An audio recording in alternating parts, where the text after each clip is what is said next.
ازيكم يا بنات؟ عاملين ايه؟ فيديو النهارده مميز جدا جدا. هنتكلم النهارده عن خطة تجهيز رمضان خطوة بخطوة. بجد لو طبقتي الخطوات دي هتشكريني في رمضان. في الفيديو ده هقولك ازاي تجهزي رمضان من بدري بخطة سهلة ومريحة خطوة بخطوة، من اول الحصالة للكرتونة للتفريزات لتنظيف البيت للبس العيد زكاة رمضان، لكل حاجة تتخيليها اللي موجودة النهاردة معنا في الفيديو وهنتكلم فيها. كل سنة وانتوا طيبين ورمضان قرب ان شاء الله، يعني ربنا يجعلها سنة سعيدة علينا ونستقبل الشهر الكريم واحنا هاديين ومطمنين ومش بنجري على اخر لحظة. لو اول مرة بتشوفيني فانا امنية علي ودي قناتي. ما تنسيش اللايك والشير والاشتراك في القناة وتفعلي الجرس على الكل عشان يوصلك كل جديد، واللايك لان اللايك ده اللي بيرفع الفيديو ويخليه يوصل لاكبر عدد من الناس عشان الكل يستفيد. معانا النهاردة 9 افكار ذكية للاستعداد لرمضان. اول حاجة الحصالة، حصالة رمضان. هتقولي لي من دلوقتي؟ ايوه من دلوقتي. قدامك اكتوبر نوفمبر ديسمبر يناير، ويعني اللي باقي من اكتوبر وباقي من فبراير، يعني تقريبا 4 شهور تقدري تعملي فيهم مبلغ كويس جدا لو بدأتي. حتى طبعا الحصالة عايزة تجيبي حصالة من اللي هي مقفولة بقفل، هاتي. عايزة تعملي في ازازة او برطمان، هاتي. ابدأي حتى بالفكة اللي معاكي، اي فكة بدل ما ترميها على الرخامة ابدأي حطيها، وصدقيني الفكة بتجمع. جنيه على جنيه هيعمل 5، والخمسة 10، والعشرة 100، وهتبصي تلاقي نفسك جمعتي. باقي مثلا 5 جنيه من حاجة حطيها، باقي 10 جنيه. قدرتي تاخدي مصروف مثلا زي الولاد كده 5 جنيه 10 جنيه في اليوم، حوشي. وكل ما تجمعي مبلغ بعد اسبوع 10 ايام كده انزلي بقى السوبر ماركت وجمعيهم، هيجمعولك مثلا 50 جنيه 100 جنيه. حطيها بقى في البرطمان الكبير، وده ابعديه بقى عن ايديكي خالص، شيليه بقى في مكان بحيث ان هو ده اللي هتفتحيه بقى قبل رمضان. ده بقى اللي هتجيبي بيه كل اللي نفسك فيه رمضان ان شاء الله. الفلوس دي هتساعدك جدا لما تيجي تشتري مستلزمات رمضان مرة واحدة، بدل ما تتزنقي في اخر لحظة. اعمليها كده عادة حلوة ليكي ولولادك كمان، وسموها حصالة رمضان. فيها بركة وبتخليكي تحسي انك بتستثمري راحتك بعدين. صدقيني انت لو بدأتي دلوقتي هتلاقي نفسك مش محتارة ومفيش زنقة فلوس، ورمضان هل عليكي كده وبيتك عمران بالخير. يعني انت بتعملي ميزانية. رمضان ده ليه ميزانية شهر، هيجي 17 او 18 فبراير يعني قبل القبض بشوية، يعني ليه قبض، بس انتي بتعملي له ميزانية كمان زيادة، لان كلنا عارفين ان رمضان يعني شهر صيام وعايزين نعمل اكل حلو للولاد ونزود البروتين وطبعا الحلويات، ورمضان بعديه العيد، فلازم نعمل حسابنا. الحصالة دي فيها بركة وبتخليكي تحسي انك بتستثمري فيها راحتك. صدقيني لو جربتي وعملتي من دلوقتي في فبراير هتلاقي فعلا الكلام اللي انا بقوله لك، هتلاقي نفسك مرتاح، تحسي بامان بقى. الخطوة التانية كرتونة رمضان. هتقولي لي من بدري كده؟ هقولك ايوه من بدري كده. بدل ما نستنى لاخر شهر قبل رمضان وتبدأي تعملي كرتونة رمضان، لا اعمليها من دلوقتي. شوفي بقى انت بتحبي ايه في كرتونة رمضان. اعملي مثلا اسبوع حطي مثلا ازازة زيت، اسبوع كيس سكر، اسبوع اللي بعده كيس رز، الاسبوع اللي بعديه كيس مكرونة. اتسلي كده وانتي ماشية بجانب التحويش. يعني ايه؟ هتشتري مثلا في الاسبوع 2 كيلو رز وكيلو مكرونة، زودي هنا كيلو وهنا كيلو، هيطلع من ميزانية الاسبوع ومش هيبان. يعني انا بقولك اسبوع ازازة زيت، اسبوع كيس سكر، اسبوع كيس رز، اسبوع كيس مكرونة. اعملي قايمة بالكرتونة كده، وكل ما تجيبي حاجة حطيها وعلمي عليها بقى في القايمة كده. لما يجي بقى نص شعبان هتلاقي نفسك خلصتي الكرتونة من غير ما تحسي، خزين رمضان جالك من غير ما تحسي. الخطوة التالتة بقى التفريزات. ابدأي برضو من دلوقتي في التفريزات. التفريزات دي هتساعدك كتير جدا وهتريحك. عارفة يعني ايه تقومي من النوم مش محتاجة تنضفي خضار ولا تنزلي السوق تجيبي ولا ترجعي تنضفي خضار؟ لا، رمضان ده شهر عبادة فعايزين نفضي نفسنا ليه. يعني اسبوع مثلا بقى تجيبي تفريز الخضار، مثلا اسبوع هتجيبي بامية مثلا هتاكلي البامية مرتين في رمضان، هاتي مقدار المرتين وفرزيهم. هتاكلي مرة او مرتين ملوخية، فرزيهم. الاسبوع اللي بعديه مثلا هتجيبي هتعملي محشي، هاتي خضرة. الاسبوع اللي بعديه مثلا تكملة المحشي، لو الطماطم سعرها مناسب هاتي واعملي خلطة بقى مع البصل. هتلاقي نفسك يعني كل اسبوع تعملي حاجة واحدة كده، هتبصي تلاقي الدنيا سهلة. الاسبوع اللي بعديه مثلا هاتي طبق بانيه نص كيلو، شوفي انت بتستهلكي قد ايه في المرة وشيليه.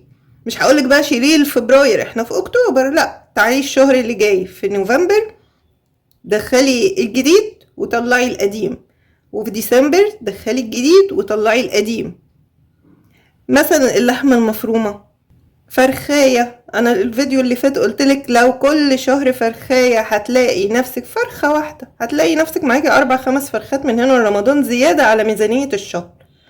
احنا عايزين رمضان السنة دي رايقين ومتفرغين للعبادة ومستقبلينه بفرحة ومش مضغوطين. ان شاء الله لو مشيتي على الخطوات دي هتشكريني قبل رمضان.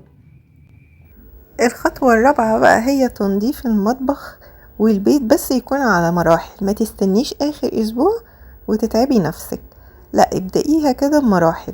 ابدأي مثلا دلوقتي كل اسبوع اوضة، وابدأيها بقى بتنظيف عميق، السجاد والستاير والحيطان والسقف تنظيف عميق جدا. كل اسبوع فرغي نفسك لأوضة، تعالي مثلا على الادراج والرفوف ونظميها. بعد ما تخلصي كل الاوض والريسبشن ابدأي بقى في المطبخ، نضفي الرفوف ورتبي الخزين. وبعد كده بقى شوفي الحمام.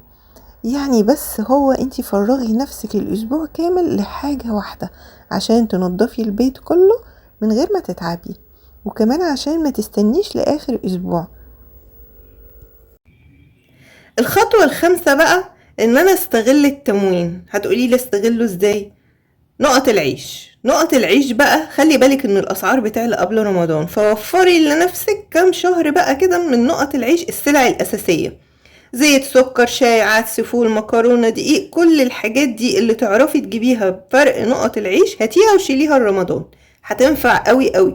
يعني معاكي نقط عيش اكتوبر ونوفمبر وديسمبر ويناير وفبراير، معاكي لو كنت جبتي اكتوبر يبقى معاكي 4 أو 5 شهور فرق نقط عيش، هتجيبيهم بقى للسلع الاستهلاكية واستغليها بقى من دلوقتي وشيليها على جنب. وشيلي طبعا الحاجة اللي تخافي ان هي تبقى بره، شيليها في التلاجة، شيليها في بوكس واقفلي عليه او اكياس ولفيها وحطيها في درج التلاجة، ودي معروفة ان هي رمضان مش هنستعملها. الخطوة السادسة بقى ان انا اعمل منيو لاكلات رمضان عشان اعرف انا هشتري ايه. طبعا انا عارفه انا بحب شوربات ايه وسلطات ايه والفطاير اللي بحبها والمكرونات والصواني الرقاق والبشاميل والرز المعمر بحبه بايه، بلحمه ولا بفراخ، وصواني البطاطس والحاجات دي.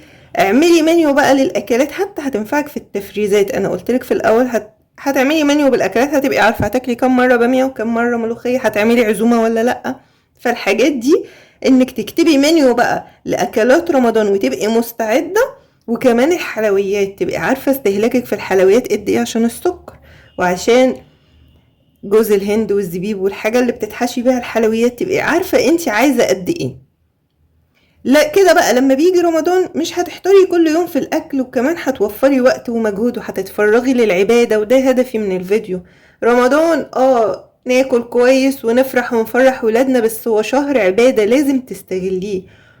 كمان ما ينفعش ازنق نفسي في الوقت واجي الاسبوع اللي قبل رمضان ابقى في الشارع ومستقبله رمضان وانا مجهدة ومستهلكة بدنيا وتعبانة من اللف على المحلات والسوبر ماركت والسوق، كل يوم في الشارع بجيب طلبات. ليه؟ بالراحة كده، هاتي بالراحة، هتلاقي نفسك مستقبله رمضان وانتي جسمك مرتاح. الخطوة السابعة بقى لبس العيد. هتقوليلي بتفكري من دلوقتي في لبس العيد؟ ايوه طبعا لازم افكر من دلوقتي في لبس العيد. الناس بتستغرب ليه؟ بجد لو بدأتي من دلوقتي تجيبي قطعة او 2 كل شهر مش هتحسي بالمصاريف كلها مرة واحدة. لو مفيش في امكانياتك، لو حد بيقسط جنبك والقسط مناسب هاتي بالقسط. مفيش جنبك حد بيقسط، اعملي جمعية لو ب10 جنيه في اليوم، 10 جنيه في اليوم مع اصحابك وجيرانك، كل 10 ايام حد يقبضها هتجمعي 1000 جنيه، وانت اللي بتنظمي الجمعية اعمليها انت، اقبضي الاول، يعني 10 جنيه في اليوم تبع لبس العيد. خدي ال1000 جنيه وانزلي اشتري لولادك، وابقي كملي بعد كده. بس اهم حاجة ان يبقى عندك لبس جاهز وفرحة، فرحي ولادك وافرحي يعني مش هقولك بقى استني قبل رمضان هتبقى الحاجة غالية وهتبقي ملخومة في تجهيزات رمضان. هقولك في رمضان ليه انا اضيع بعد الفطار في الجري على المحلات واقعد اصلي واقعد اشوف عباداتي واتهنى برمضان واطلع منه كسبانة. انا لازم اطلع رمضان ده باذن الله تعالى كسبانة. وحتى لو قلتي هنزل قبل الفطار، ليه افرهد نفسي؟ احنا بنعمل التجهيزات عشان اصحى من النوم فايقة كده، اطلع الحاجة من التلاجة تفك، اقعد اصلي اقرا قرآن، اقوم اعمل الفطار، اعمل اليميش والعصير وبالراحة كده وانا هادية، ولا خرجت ولا تعبت، وحاجتي جاهزة، واللي متفرز متفرز، واللي متنضف متنضف، وكل حاجة جاهزة. مش هتاخدي ساعة في المطبخ، هتكوني عاملة احلى فطار. وبعد الفطار بقى اغسلي الاطباق وروقي كده، وابدأي بقى شوفي صلاة التراويح بقى، ولو عايزة تنزلي مسجد انزلي. بصي تخيلي انا وانا بشرح لك كده يعني عشت جو رمضان وبهجة رمضان. الخطوة التامنة بقى الخير والصدقة. يعني اعملي نيتك من دلوقتي ان في جزء من الحصالة دي للخير. ممكن تكون وجبة فطار صايم لو وجبة، او كرتونة لو امكانياتك تسمح، لبس مثلا لحد محتاج، حتى لو حاجة بسيطة جدا. وكمان انك تطلعي يعني زكاة الفطر، لازم تبقي عاملة حسابها على عدد افراد الاسرة، وهي بتتحدد قد ايه وتشوفي هتطلعيها، فلازم تبقي عاملة حسابها عشان تبقى يعني مش ما تجهدكيش قبل العيد. طبعا قبل العيد محتاجين طبعا تكملة اللبس، ومحتاجين العيديات وعزومات رمضان، فعشان ما نبقاش مرهقين يعني الحاجة البسيطة اللي انت بتحوشيها صدقيني هتنفعك قوي قوي قوي وهتريحك. الخطوة التاسعة بقى راحة بالك هي اهم حاجة. ابدأي دلوقتي خطوة بخطوة من غير ما تضغطي نفسك، اعملي كل حاجة بحب، وافتكري ان الهدف انك تدخلي رمضان وانتي مرتاحة وسعيدة ومبسوطة. رمضان مش سباق في التجهيزات، لا بالعكس، رمضان راحة وسكينة، ولازم بإذن الله تعالى تطلعي كسبانة من رمضان صلاة وقراية قرآن، وبرضه مبسوطة بالتجهيزات اللي أنا عملتها والحلويات والأكلات والسفرات والعزومات، وأبقى فرحانة ومفرحة ولادي، بس برضه كسبانة العبادات. رمضان شهر عبادة، وبكده تبقي خلصتي خطة تجهيز رمضان خطوة بخطوة. ابدأي النهاردة حتى بخطوة صغيرة، وهتشوفي قد ايه الفرق كبير وقت رمضان. ما تنسيش تقوليلي اي فكرة عجبتك اكتر، وما تنسوش اللايك والشير والاشتراك في القناة، وتفعلوا الجرس على الكل عشان يوصلكم كل جديد. مع السلامة.